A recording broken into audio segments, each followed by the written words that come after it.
Magister apa sih? MSIE. Wah, Elisa ora dong MSIE titel nang Jepang. Wo. Pak Wahyu iki ngambil S3 nang Jepang ora sembrono. Jepang iki teknologine luar biasa e. Oh iya ya, Gong. Iya, Wahyu. Pak Wahyu ki sekolah nang kono ki wis ngelmune wis luar biasa. Kono ki wesi mlebu metu mobil. Woe.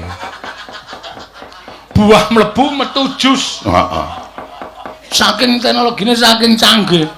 Iya ya. Iya. Padake ora semen mlebu ro wedi. Bleng ngono metu bangunan. Iya. Piye ora glelek. Indonesia luwih canggih terus. Iya. Aja kalah karo luar negeri. Indonesia iki mlebu daging metu anak kok. Ayo. Sing cepet bae aja nganti alon-alon ndak do krungu. Heeh. Iya. Ya. Reng, apa, Tren? Tetembangan sing kepenak. Ya ora kepenak ya ora apa-apa, sing penting tetembangan ya, Tren. Iya. Ya, nembang sing kepenak. Lho, diweke. Pripun Kakang Durna? Jebul nyatane Werkudara arep goroh kalih kula. Ning pun mangkat budal wonten ing Karang Kadempel. Nggih. Nyatane Werkudara nganti adine lanang nggih menika pun Janaka ya ming Janaka dijaluki supaya ngenteni sak jawining rangkah negari Ngastina. Kakang Premban leres. Terus sakniki keparenge Kakang Durna pripun? Ditonton. Dipresani kabul kawusananing lelakon. Yen pancen Werkudara Janaka mentala macane kala dadi sarana rancaking lelampahan ingkang sampun laturaken dening anak Prabu Duryudana. Bagong mati, Gareng mati, Petruk mati, Semar mati, Pandhawa gampang mateni. Nggih, muga-muga iso rancak kaya ngoten. Ning nek upama ora iso, sampeyan ampun ngendon-ngendoni karep kula. Oh, nggih. Sampeyan ora usah dadak ngisru-ngisri napa sing pun kula rancang. Oh, nggih. Bagong mesti mati. Lire Bagong tekaning pati. Lho, Bagong ora bakal iso endo karo Werkudara karo Janaka. Janaka Werkudara mateni Bagong, Bagong candhak karo Werkudara babeke ngebuk modar. Upama Bagong mlayu Janaka niku limpat olah jemparing. Jemparing karo Janaka. Bagong tekaning pati. Oh, kasembatan penjanganipun bakalan durung bakal gawe pati ning para Pandhawa. Syukur-syukur. Ditonton Dipati. Monggo kula dherekaken. Adoh diceraki cerak didoi. Angel ta, maju mundur niku tadi. Nggih. Pokoke laku dedemitan. Weh, kok medeni. Mboten medeni ming lakune tok kok. Oh, nggih. Aja nganti kawis tala cedhaki Werkudara Janaka. Nek pancen wong loro niku mengke goroh, kula dhewe sing ajeng midana karo Werkudara karo Janaka. Monggo Kakang Premban Durna.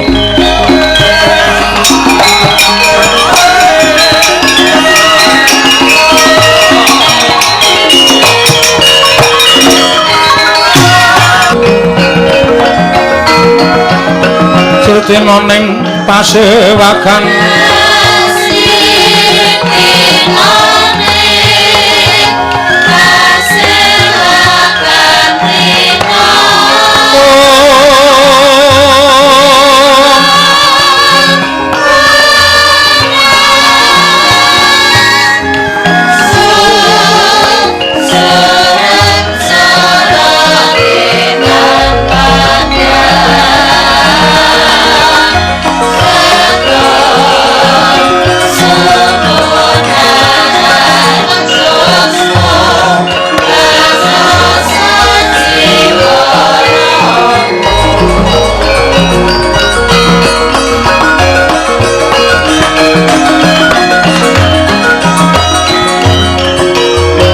wancine wis serap surya branggilen kuning gemrining cahyaning candhe ayu akarya blereng kang samya tumingal rembulan wis katon parandene ndelik ana gundukaning mega ingkang wis sirna putihe lawa kalong rebut luru memangsan sampeyan jedul saking pasingidan pating saliwer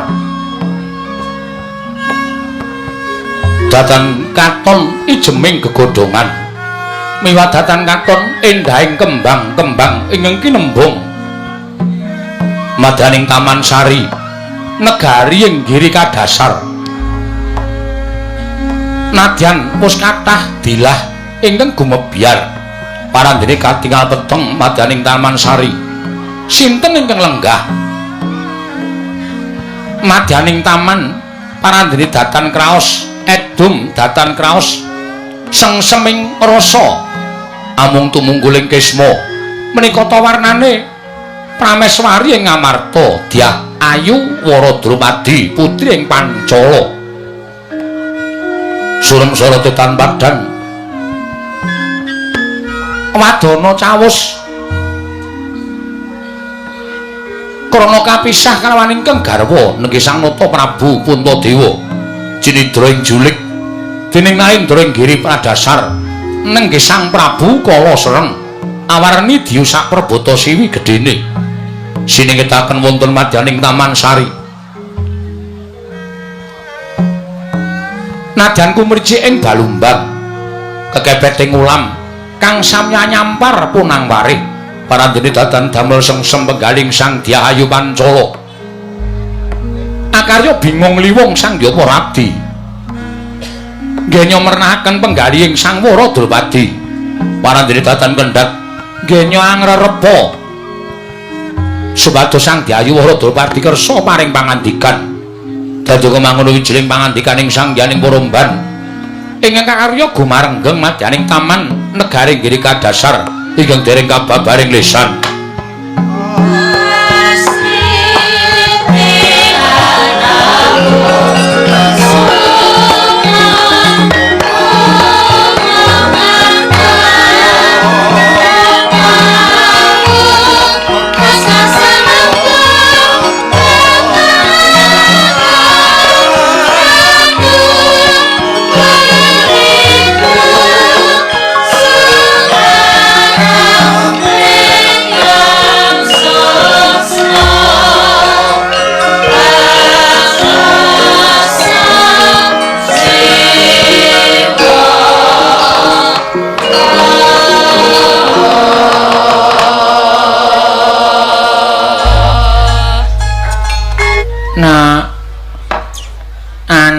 Cahayu piye mak pripun mak aku ki nganti mumet nek ngrasake ratu Gustimu mongko pinasran dening Prabu Kala Sereng sawise Gusti Ayu Wara Drupadi dicolong saka negara Ngamarta tumuli dipapanake ana ing taman negara ing Giri Kadasar kene.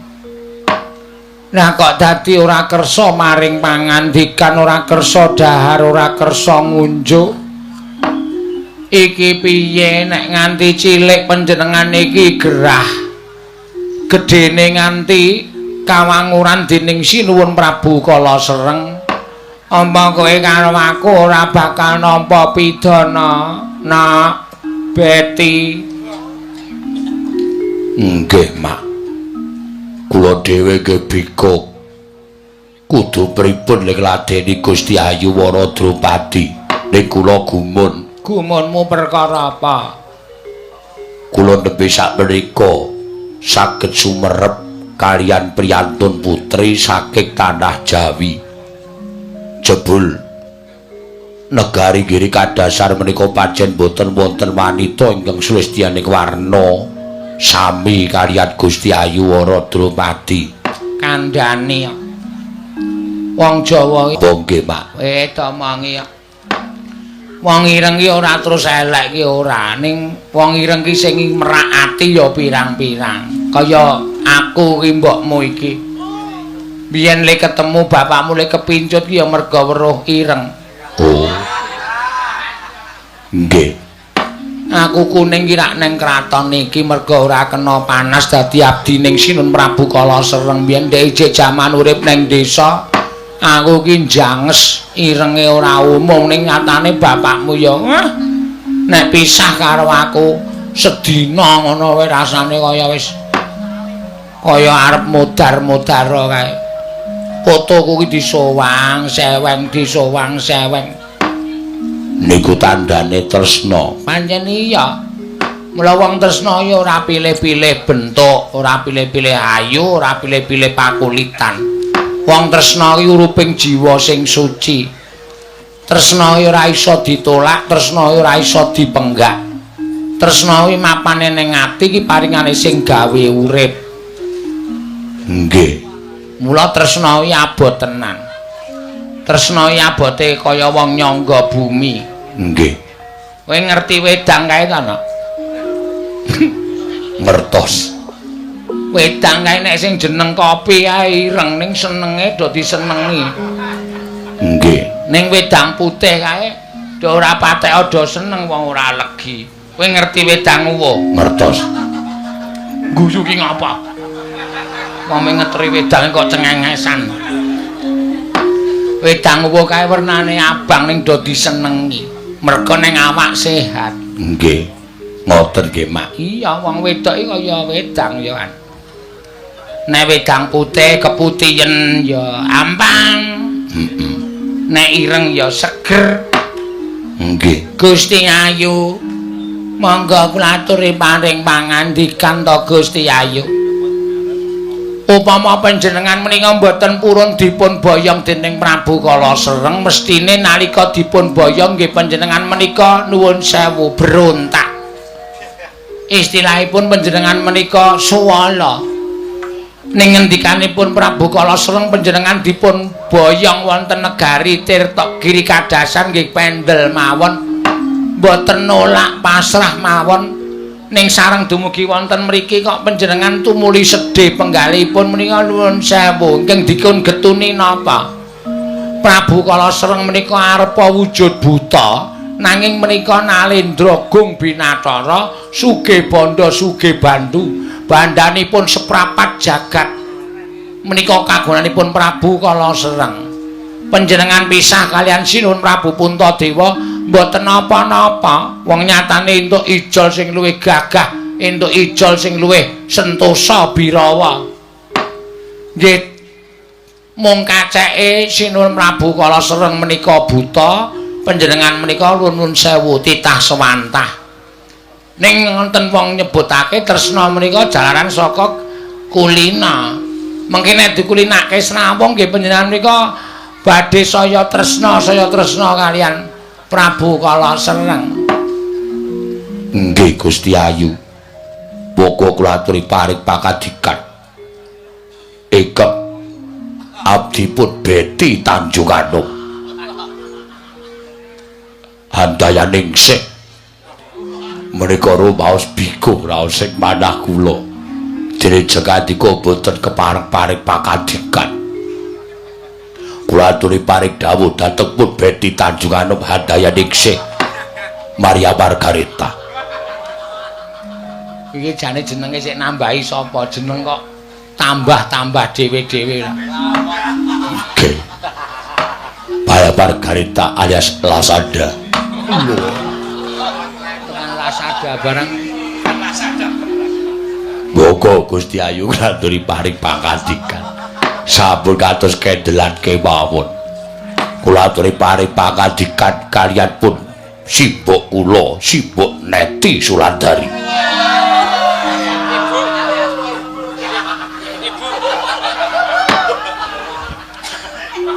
Iki jane sing ganti jenengku ki sapa ta?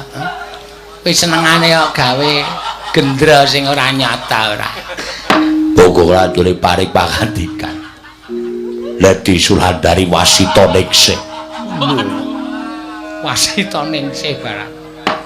Gusti Ayu sampun kados-kados mekaten menawi kedralu-dralu menika mangke kawontenanipun boten badhe sae Gusti Ayu. Ondetian kala lutra Mas Pate Raja Dewaku. Ban kula wonten dawuh sinuwun. Piye nggon mundak utus ngelipur karo ratu Gustimu calon garwaku Wara Dropadi. Iki ingkang bakal ndak wengku garwa lenggah. Njajari lenggahku ning negara ing Giri Kadasar kene lha kok dadi ora gelem nemoni karo rawuhku. Ora gelem sak pejagong kelawan aku. Gusti Ayu kula aturi panjenengan menika nuwun sewu noleh kemawon sapejagongan Prabu Kalasereng mergi menawi Prabu Kalasereng menika mangke duka menawi ngantos ngetingalaken dhateng nuwun sewu Pak watekipun inggih menika piyantun kakung malah ndrawasi. Monggo Gusti Ayu kula aturi noleh kemawon Biyayi kakung menika menawi dipun ngatenaken menika malah nuwun sewu watakipun menika mubal boten katen-katenan. Sampun kados panjenengan menika mameraken dhateng punggung panjenengan. Biyayi kakung menika menawi sumerep geger menika raosipun malah bingung. Drupadi kowe noleo. Kowe noleo Drupadi aja gawe mangkel atiku. Yen kowe gawe mangkel atiku aja kelakon dosa kekuatanmu sepira. Kowe tak prawasa mesti ora bakal kowe bisa nglawat. Tak cekeli tanganmu loro, sikilmu tak bondo. Wis kowe arep ngopo? Aduh, aku kok dadi kelingan jaman ro bapakmu mbiyen. Apa kaya dibodo? Bapakmu nekat tenan jan. Nganggo pecut barang kae lho. Apa iya? Bapakmu ki gampang terkontaminasi kok. Delok kanggo pecut ya terus yasa pecut. Anggepe aku ki sapi to. Anggere lagi ulah-ulah terus diceter. Aku terus melipir-melipir. Gusti Ayu sampun ngantos kados mekaten lho Gusti Ayu mangke nek Sinuhun Prabu Kalasereng menika ngantos nekat tumindak ingkang boten saktrepipun menika mangke malah boten sae kedadosanipun Gusti Ayu. Sasat kaya ketiban daru uripku. Wiwit kowe tak boyong saka negara Ngamarta tekan seprene lagi iki kowe gelem sak adu arep karo aku Drupadi. Walah dalah mban wonten dawuh ayu-ayune wong wadon kok ora kaya wara Drupadi. Rambute ireng janges mongko sinome piye-piye bathuke ketutupan sinom katon nggone ayu. Mripate mblalak-mblalak. Oh, lambene abang kaya legi-legya yen dicokot. Mongko gulune katon ngolan-olan pakulitane lumer kaya santen. Oh, dalamban rene tak pecah ndasmu. Wong sing gemes ki kono kok malah sing arep dipecah sirahe kok mbane ki piye. Nggih ngaten menika kecantikanipun Dewi Wara Drupadi. Bola dalah lengene mban pundhake rata ora ana sing doyong. Bola dalah. Menapanipun Gusti? Nyengkir gading tanpa ana bedane. Oh lada. Aduh mban bangkekane nawon kemit drijine cilik-cilik. Wala sempurna. Kaya arep wong tuku rokok sempurna. Ayo aku nek nyawang kowe malah kaya dadi uwuh, Mbak. Wong kok ayune kaya ngene. Oh, dalah. Jejimating tilam sari. Waduh, le gandrung ya cara satriya. Aja dikira nadyan buta nanging aku ora ngerti basa. Sawang purnama cahyamu wenes kamantyang liringmu mandam kamarutan. Sumboga anuju prana dedeg mandra rangkung manggugah riman. Wok-wok ketekur, wok-wok ketekur. Kok kaya dara. Terus sing wedok, Bakale terus ngendhok ya, Nak. Lah iya. kowe gelem ndak pondong ndak bantali asta manjing telenging tilam sari Prabu Kala Sereng wah mban wonten cawuh suarane mban waduh wow gawe kendhu setutku piye Drupadi aku gelem mbok pek bojo kaya aja goroh ora goroh nanging iki nyata nanging aja nganti aku kelepetan dedosaning wong sinuwun Kala Sereng ingkang wujuding buta ingkang saknyatane betah buteng aniaya aja selak kowe demen gawe pepatining sak pepadane aja selak kowe demen gawe cintrakaning sak pepadaning urip mula yen to kepengin ngepek Wara Drupadi ya kudu suci lahir batine piye aku kudu suci lahir batinku kowe nglakonana siram jamas pitung sendang wondene sendang mau kudu mapan ana ngereng-ngerenging gunung cacahe 7 wah ana ngereng-ngerenging gunung cacahe 7 ning isore ana sendang aku kudu kramas pitung sendang ana ngereng-ngerenging gunung king cacahe 7 iya pancen mengkono yen wis rampung nggonmu kramas sarta siram jamas resik jiwa lan ragamu menyang endi meneh parane Wara Drupadi jero ra ana ingkang bakal nulungi kelawan aku kowe keduga jamah kelawan saliraning Wara Drupadi tenan po piye ora bakal aku selak njaluk pamit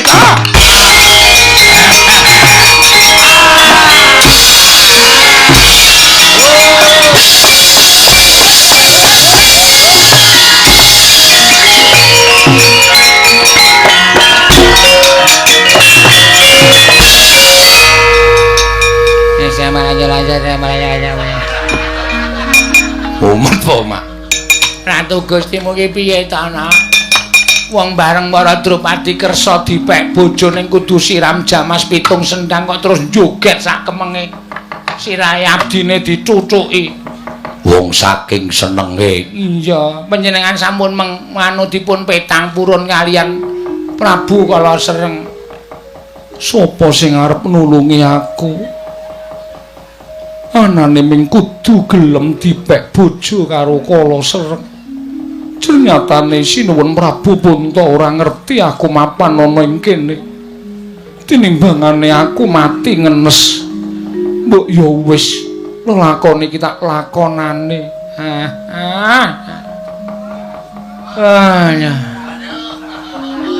Ndai bos senenge sinuwun Prabu Kala Sereng ya nak. Lah iya. Kae mengko mesti terus nganggo topi laken. Ha iya. Nganggo sepatu terus kacamatane dunggah didunke dunggahke didunke. Saking senenge. Lah iya. Ya mung ayu padha sumene sawetara mban ana ing telenging patunggon. Aku percaya yen to suwe nggone Sinuwun Prabu Kala Sereng bakal golek wujuding sendang cacahe 7 ingkang mapan ana ing reng-renging gunung uga ingkang cacahe 7 inggih sinuwun.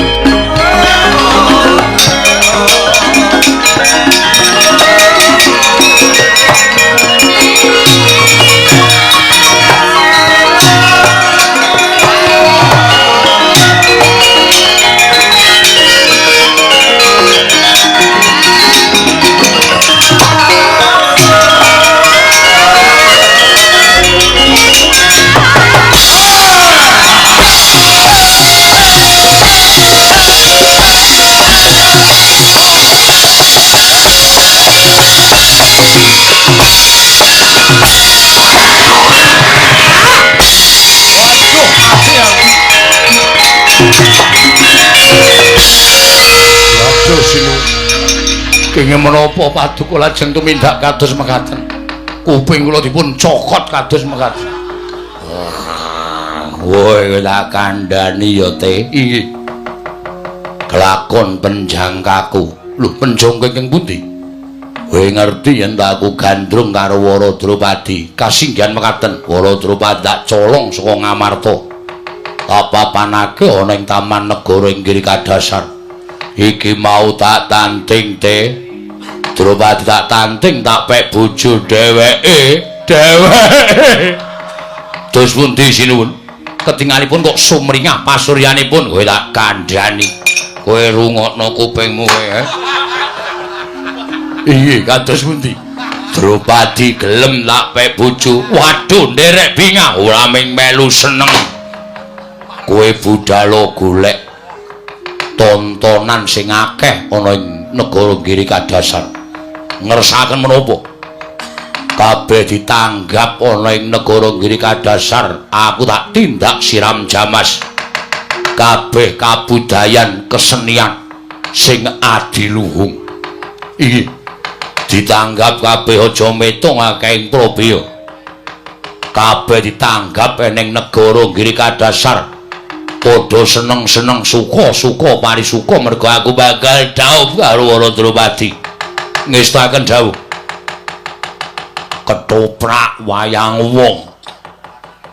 Wayang klithik, wayang gedhog, wayang beber. Angguk ya teh. Nggih, ngestaken dhaup. Ndolalak ndolili. Kabeh ditanggap aja nganti ana ingkang jejer.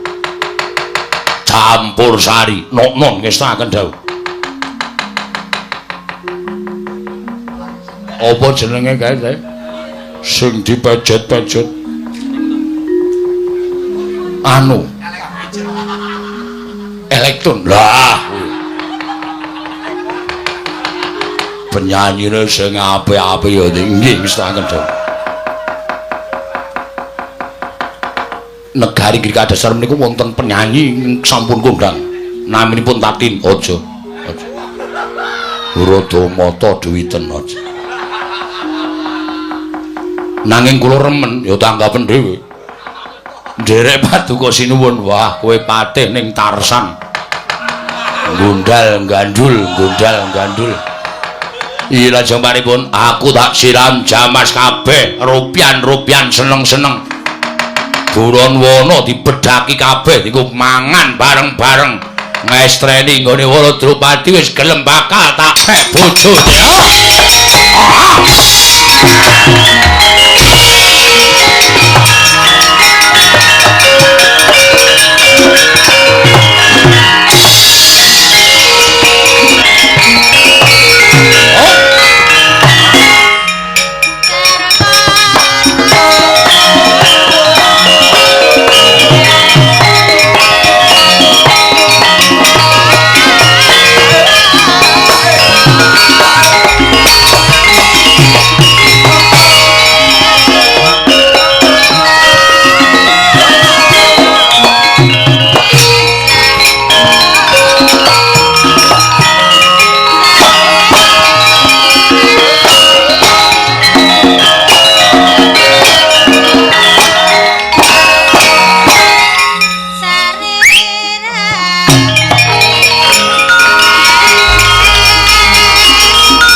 Mesti do dirasani wayang kok tanpa perang blas mesti janjanipun mboten kok perkawis menika namung pancen lampan menika pancen ngaten menika lah wong disuwuni nggih wonten wonten ya kula kedah ngaturaken menapa wontenipun estunipun ngaten menika ning janjane ya ora kudu nganggo perang ki ya ora apa-apa wong jeneng wayang menika niku tuntunan, tontonan, tatanan, lan tantangan. Menika mengku filosofi filsafat ingkang langkung lebet. Mila menawi betaken aku golek lakon sing perang terus Bratayuda. Lho. Mau saka sore wis perang terus.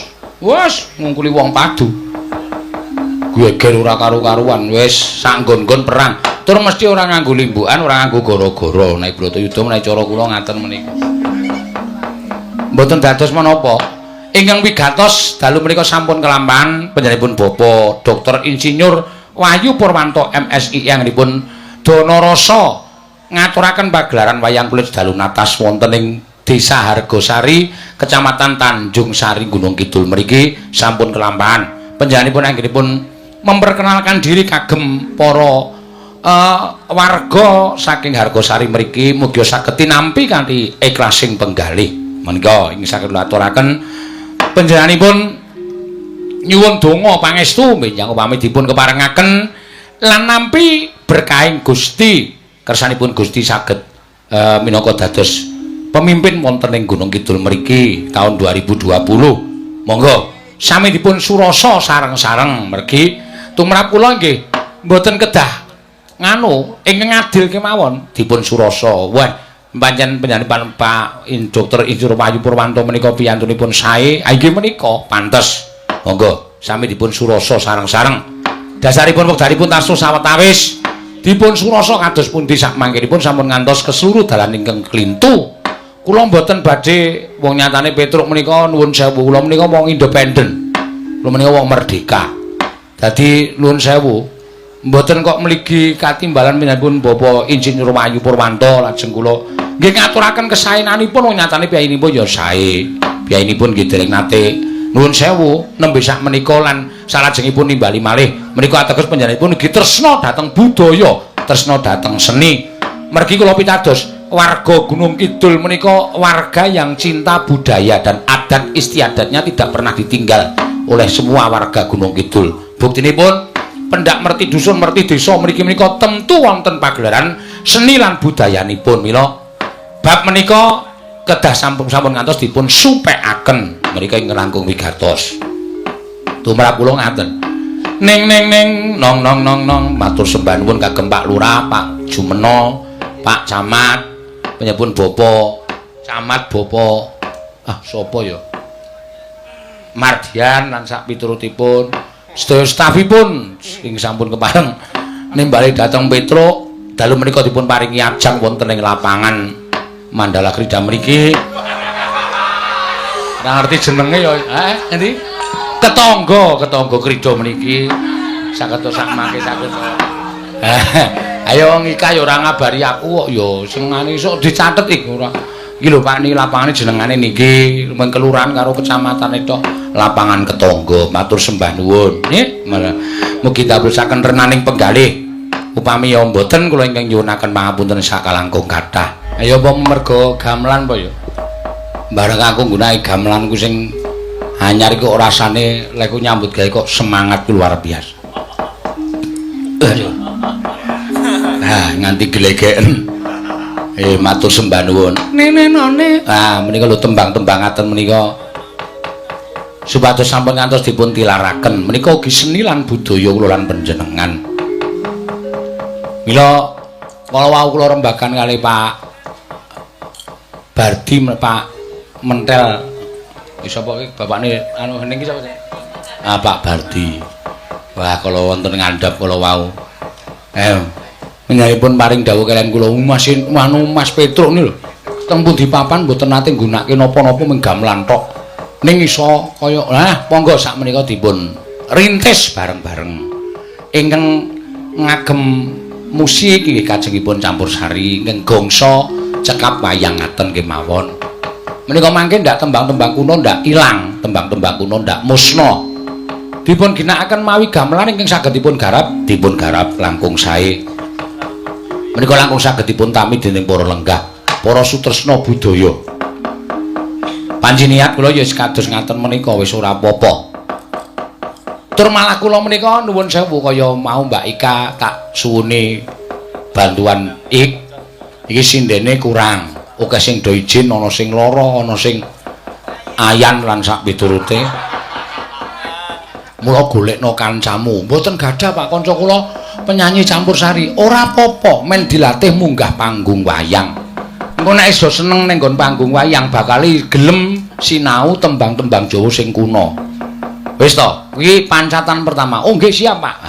Nyatane ya muga-muga do tresna karo seni-seni budaya sing kaya ngeten menika. Menika mboten anu Mbak, menika kagem sangu. Panjenengan iso apal anu senian tradisi, iso apal kesenian modern. Wah, luar biasa. Kaya ikan niku.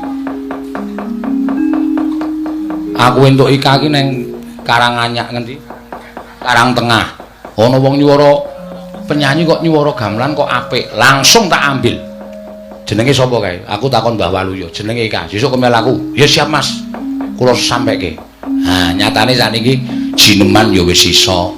Lagu modern ya wis iso. Lho, piye? Apa ora luar biasa? Saiki wis wah. Ayo nek penyanyi laris iki gelange kuwi gedene Raja Macan. Edian tenan. Luar biasa. So nek poso gari cilik. Kok gelange susut nggih nempur. Ah ya wis. Ora apa-apa sing penting nyelengi. Ha. Matur suwun, Man. Ngundang Kang Gareng, ngundang Kang Bagong. Apa, Truk? Lho. Kowe iki arep tak undang nganggo lagu rasa werna-werna. Wong krungu kok ming saka kono karo kene. Assalamualaikum. Waalaikumsalam. Waalaikumsalam. Wah, bocahe wis tertib saiki. Heeh. Ayo pangestumu wong ki ya sok lali sok eling. Ya syukur. Saiki apa-apa wis tak tinggalke. Ya sapik kuwi, Gur. Wong tuwa ki arep ditatra parane. Heeh. Ha ta? Ah iya. Apa wong tuwa ki arep brusungi. Aku wis ngrumangsani wis dadi wong tuwa. Anakku wis geprayah akeh banget. Iya. Ha. Arep ngapa meneh? Apa arep ndauh terus? Apa arep dugal terus? Wis ora wancine. Iya, syukur. Syukur kok aku melu seneng. Nang ngono wis ora begijikan kaya nalika semono. Wis ora. Ya syukur. Ya mung sesuk nyolong. Lho. Wong nyolong kok dipeng-pengke kuwi nek ngilangi kabeh ya ngilangi kabeh ora. Ya isih disisake sithik to sithik terus. Wong nakal kok disisake sithik-sithik iki cara ngendi coba aku tak takon. Cara nggon aku. Ya. Ora apa-apa. Iki nang ndi, Tru? Lapangan Ketonggo. Wedan. Lapangan Onggonggo. Ketonggo. Wong Bagong kuwi ketoke mripate gedhe ning bolongane kuping cilik. Dadi rada budhek. Heeh. Lapangan Ketonggo. Desa Hargobinangun, Hargosari. Hargobinangun ki Pakem. Hargosari, Kecamatan Tanjung Anom, Tanjung Sari. Kleru kabeh ora. Nglelengi ora jamak-jamak kleru. Sing nimbali Bapak DRIR. Ha iki nang kene iki, gobloke nang kene iki. DRIR iki ana tegese. Nek DR kuwi dokter. Lho, S3, lulusane S3. Wedan, aku S1 pilek ya. S3 ki peringkat. Lho kok peringkat tegese? Anu kuwi apa jenenge iki? Titel. Oh, S3. Nek S2 kuwi wis bar S1, S2 aku wong kuliah kuwi luluse ngono kuwi. Ngono bar S3 dokter terus kuwi sing nuwun sewu. Piyai-piyai sing pinter sing rambuté ngarep ilang kuwi. Oh, kompresor, profesor. Kompresor dukun profesor. Heeh. Kuwi sing anu.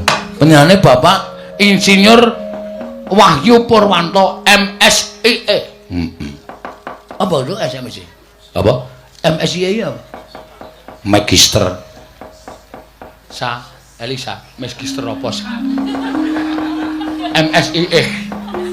Wah, Elisa we ora dong MSIE titel. Titel nang Jepang ya. Wo. Pak Wahyu iki ngambil S3 nang Jepang ya ora sembrono. Jepang ki anu teknologine luar biasa e. Oh iya ya, Gong. Iya Wahyu. Pak Wahyu ki nang sekolah nang kono ki wis ngelmune wis luar biasa. Kono ki wesi mlebu metu mobil. Woe. Buah mlebu metu jus. Heeh. Saking teknologine saking canggih. Iya. Iya. Padake ora semen mlebu ro wedi. Bleng ngono metu bangunan. Iya. Piye ora nglelek. Indonesia luwih tanggih, Tru. Iya. Aja kalah karo luar negeri. Indonesia ki mlebu daging metu anak kok. Ayo. Sing cepet bae aja nganti alon-alon ndak do krungu. Heeh. Ha iya. Ya. Reng, apa, Tru? Tetembangan sing kepenak. Ya ora kepenak ya ora apa-apa, sing penting tetembangan ya, Tru. Iya. Ya, nembang sing kepenak sing mirasa. Para rawuh sing kepareng lenggah. Jenenge wae pementasan sewengi ya sudane ya akeh. Coba wayang ki apa jenenge ki apa dipentaske 2 jam karo tengah jam ngono. Penonton mesti betah. Iya. Ngono ya, Gong. Wah, lha kowe ki aja ngembe karo aku to. Oh. Aku ki ya ora pamer ora umum nek pentas nang luar negeri ki mung karo tengah jam. Weh. Kuwi penontonne ngungkuli tiket film box office. Weh. Antri. Tenan kuwi aku ora goro. Kowe ketok lek ngono ki maida, Tru. Ora maida ki aku ngrungokke tenan, Gong. Asli aku ora goro. Lho tenan kuwi wong kono ya antusias karo wayang kuwi ya antusias tenan. Iya. Kok bangsane awake dhewe sing notabene kuwi duweni wayang kok ora tresno kuwi kebangetan. Ha iya ta? Ha iya. Mula mongko saiki akeh cah-cah nom sing wis tresno karo wayang. Iya. Ya syukur ya Gong ya. Iki sesuatu banget yang apa jenenge perlu di amprisilin. Apresiasi. Heeh. Mergane awak dhewe iso gandeng cah nom-nom kuwi supaya tresno karo wayang. Iya. Aku ya seneng gandeng cah nom-nom kuwi. Ha iya. Supaya tresno karo wayang. Supaya tresno nyang buku siket to. Kuwi dodo omonge kok ngayal. Supaya tresno karo seni lan budaya. Ha iya. Ya sing dikarepe ya pancen ngono kuwi. Ya, mamerke nek ora percaya Mbak Ika Suhesti ki mbiyen aja mung dianggep iso lagu sida apa ora. Karo apa jenenge iki 5 menit lagi apa 15 menit lagi. Iya. Ning wis iso jineman. Ya. Men padha prisa dadi iso umpama Piai Tanjung Sari kene arep uyon-uyon ngaturi Mbak Ika. Oke, Mbak Ika iso kowe aja kuwatir. Ya. Ha iki mbak-mbake sing liyane sing notabene meneh. Penyanyi campur sari kudu iso nembang kaya ngono kuwi, Tru. Kowe tak omongi ora jeleng aku ki apa jenenge ngojo-ojoki ora. Iso nyengkok Jawa, nek ming kon nyengkok cara laguwe wah kecil. Heeh. Wah, tenang. Aja diembe. Ya. Ya, Ik. Ya, Ik. Bojomu kok gawe salon ki arep nggo ngapa? Napa? Gawe salon barang ki arep nggo ngapa? Arep gawe anu apa sound system apa piye? Mbok menawa. Oh ya wis ben. Nggo karaoke. Karaoke, Pak. Oh ya. Esuk nek karaoke dengan kula nggih. Ya, wis. Siap pokoke. Kok wingi ra ngajak-ngajak e? Ya ya. Mbak ya gawe salon barang e bojone. Iya. Malah apa-apa bojone apa-apa iso kok gawe salon, ngedol CB. Apa-apa iso. Selomah bareng. Iya. Mangga. Apa jineman Slendro apa Pela? Manut. Nggih, Slendro. Slendro, jinemane apa? Uler kambang mawon. Apa? Uler kambang. Uler kambang. Oh, biar ular neno neno neno neno neno neno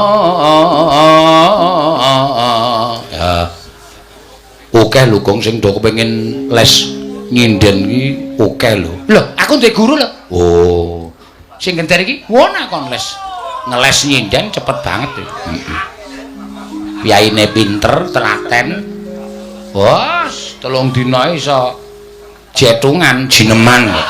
Heeh, jineman kok nanti jetungan.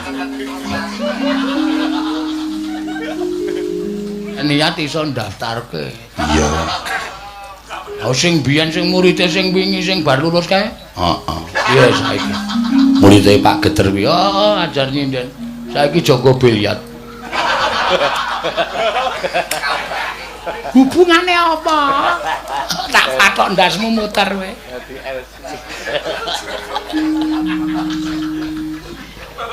Ya, tak kira nek wong arep sulapan. Kuwi ya mulane bocahe ya janjane ya ning seni budaya iki ya apik. Budaya tradisional. Heeh. Ayo, iki sudah diwadahi tas kresek. Ngalamat sesuk-esuk ora ana apa-apa gitu. Iki artinya kowe iki do kon nyangking go Bali. Ha iya. Ora ada dipangan nang kene. Iki kok dadi dukunku barang kok nampani sego. Jare panganane kembang.